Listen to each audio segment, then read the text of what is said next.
오늘의 말씀 베드로전서 5장 7절에서 14절 말씀입니다. 너희 염려를 다 주께 맡기라. 이는 그가 너희를 돌보심이라. 근신하라, 깨어라. 너희 대적마귀가 우는 사자같이 두루다니며 삼킬 자를 찾나니 너희는 믿음을 굳건하게 하여 그를 대적하라. 이는 세상에 있는 너희 형제들도 동일한 고난을 당하는 줄을 알미라. 모든 은혜의 하나님 곧 그리스도 안에서 너희를 부르사 자기의 영원한 영광에 들어가게 하시니까 잠깐 고난을 당한 너희를 친히 온전하게 하시며 굳건하게 하시며 강하게 하시며 털을 견고하게 하시리라. 권능이 세세 무궁하도록 그에게 있을지어다. 아멘.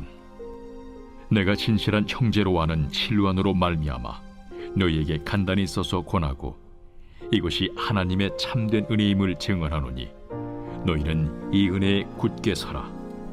택하심을 함께 받은 바벨론에 있는 교회가 너희에게 문안하고 내 아들 마가도 그리하느니라. 너희는 사랑의 입맞춤으로 서로 문안하라. 그리스도 안에 있는 너희 모든 이에게 평강이 있을지어다. 아멘. 오늘 본문 중 특별히 이 말씀은 우리로 정신이 번쩍 들게 하면서 또 어떤 위기의식을 갖게 만드는 그런 말씀입니다. 오늘 본문 8절과 9절 근신하라 깨어라 너희 대적 마귀가 우는 사자같이 두루다니며 삼킬 자를 찾나니 너희는 믿음을 굳건하게 하여 그를 대적하라. 이는 세상에 있는 너희 형제들도 동일한 고난을 당하는 줄을 알미라. 이 말씀을 우리 현실에 잘못 적용하게 되면 우리의 정체성을 위협하는 어떤 두려운 존재가 세상 밖에 있으니 그들을 대적하라 하는 그런 말씀으로 받아들이기 쉽습니다. 그러나 우리가 지금껏 묵상해온 베드로전서의 말씀을 생각해 본다면 이런 식으로 결론을 내려버리게 되면 전혀 뜻밖의 결말이 되게 되는 것이지요. 지금껏 사도 베드로가 강조해왔던 메시지들이 무엇이었습니까? 베드로전서 2장 20절 죄가 있어 매를 맞고 참으면 무슨 칭찬이 있으리요. 그러나 선을 행함으로 고난을 받고 참으면 이는 하나님 앞에서 아름다우니라. 또 23절에 욕을 당하시되 맞대어 욕하지 아니하시고 고난을 당하시되 위협하지 아니하시고 오직 공의로 심판하시는 이에게 부탁하시며 또 3장 9절 악을 악으로 욕을 욕으로 갚지 말고 도리어 복을 빌라. 이를 위하여 너희가 부르심을 받았으니 이는 복을 이어받게 하려 하심이라. 베드로는 지금 신자들이 억울하게 고통당하고 있는 이 현실을 분명히 직시하고 있습니다. 모르는 바가 아닙니다. 그럼에도 그 고통을 주는 자들을 향해 오히려 복을 비는 모습으로 우리가 부르심을 받은 그 선행을 이어가라 말합니다. 그게 바로 예수 그리스도의 모습이니 우리도 그 뒤를 따르라 말합니다. 내내 이렇게 강조해오던 베드로가 갑자기 오늘 이제 이 베드로전서 편지를 마무리하면서 이 모든 판을 다 뒤엎더니 우리를 억울하게 하고 고통스럽게 하는 저 누군가를, 저 어떤 세력을 대적하고 무찌르고 쓰러뜨려라. 이렇게 말할 리가 있겠습니까? 이 말씀을 잘못 읽게 되면 우리를 비방하고 고통스럽게 하는 사람들까지도 마귀의 편으로 규정하고 그들과 맞서 싸우라는 그런 말씀으로 받아들이기 쉽습니다. 그러므로 성경을 읽을 때에는 어떤 특정 구절만 똑 따서 읽는 것이 아니라 그 맥락과 방향성을 세심히 살펴보아야 합니다. 오늘 본문을 자세히 보면 마귀는 특별히 신자가 고난으로 염려하고 흔들리는 그 틈을 노린다 하는 것을 알 수 있습니다. 마귀를 대적하라는 그 말씀 바로 앞절을 보면 7절에 너희 염려를 다 주께 맡기라. 이는 그가 너희를 돌보심이라. 마귀의 목적은 단순히 신자에게 고통을 주는 데 있지 않습니다. 그 고통을 이용하여서 신자의 믿음을 흔들고 그 믿음으로부터 벗어나게 하는 데 있습니다. 그리하여 신자들로 하여금 다음과 같은 마음이 들도록 하는 것이 바로 마귀의 유혹일 겁니다. 세상이 너희를 미워하니 너희도 그들을 미워해라. 너희가 살아남으려면 교회 안으로 물러나서 교회 안으로 꽁꽁 숨어서 문을 걸어 잠거라. 선을 행해도 고난받기는 매한가지니 이제는 악으로 되갚아라. 십자가 방식으로 무엇을 바꿀 수 있겠는가? 권력을 가져야만 교회도 지킬 수 있다. 이런 유혹 앞에서 만일 우리가 앞에서 살펴본 이 8절과 9절에 마귀를 대적하라는 이 말씀을 단선적으로 우리가 적용해버리고 나면 결과적으로는 바로 그 유혹에 넘어가 버리게 된 그런 꼴이 되고 맙니다. 교회와 세상, 신자와 신자, 비신자 이렇게 적대적인 상대를 설정해 두고 그 안에서 우리가 어떻게 살아남을 것인가, 어떻게 승리할 것인가, 어떻게 상대를 쓰러뜨릴 것인가 하는 것으로 초점을 맞추게 되면 마귀를 대적한다는 명분 아래 도리어 마귀가 원하는 방식인 증오와 보복의 방식으로 우리가 결국은 거기로 떨어질 수 있습니다.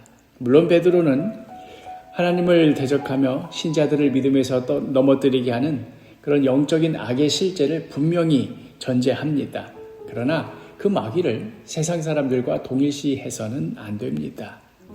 사람은 우리가 복을 빌며 사랑해야 할 대상이지만 그 사람을 미워하고 보복하게 만드는 마귀의 유혹은 우리가 믿음으로 대적해야 합니다.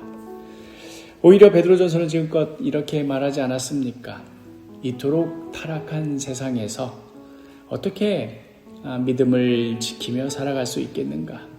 차라리 정숙하고 고요한 곳으로 물러나 죄와 떨어져 살겠다. 이렇게 말하지 않고 우리가 부르심을 받은 바로 그 자리를 지키며 그 안에서 그리스도인이라는 이유로 받게 되는 그 멸시와 고난 속에서도 악으로 되갚지 말고 선을 행하는 것을 결코 포기하지 말아라. 우리 그리스도인들은 복음의 정체성을 분명히 지키지만 그러나 그렇다고 해서 그것을 우리의 정체성을 일종의 성벽처럼 둘러싸서 생존의 어떤 도구로 삼지 않고 우리가 어떤 부당한 권력에 굴복하지도 않지만 그렇다고 또 그와 똑같은 폭력과 지배의 방식으로 맞서려 하지도 않는다. 오히려 십자가의 고통을 친히 감내하신 예수 그리스도를 모범 삼아 세상을 향해 복을 빌며 그들을 향해 소망의 말을 하며 세상 한복판에서 끝까지 그리스도의 모습을 드러내 보여주라고 사도 베드로는 계속해서 그렇게 말하고 있었습니다. 그런데 우리가 무엇으로 그 자리에 끝까지 지킬 수 있을까? 10절 말씀, 모든 은혜의 하나님 곧 그리스도 안에서 너희를 부르사 자기의 영원한 영광에 들어가게 하시니가 잠깐 고난을 당한 너희를 친히 온전하게 하시며 굳건하게 하시며 강하게 하시며 터를 견고하게 하시리라. 교회가 자신의 힘으로 교회를 지켜내는 것이 아닙니다. 하나님께서 친히 우리를 온전하게 하시고 하나님께서 굳건하게 하시며 하나님께서 강하게 하셔서 우리의 터를 견고하게 하십니다. 12절 말씀, 이것이 하나님의 참된 은혜임을 증언하노니 너희는 이 은혜에 굳게 서라. 세상의 비방을 피하는 것이 은혜가 아니라 비방 속에서도 그리스도의 길을 떠나지 않도록 하나님께 붙들리는 것이 은혜입니다.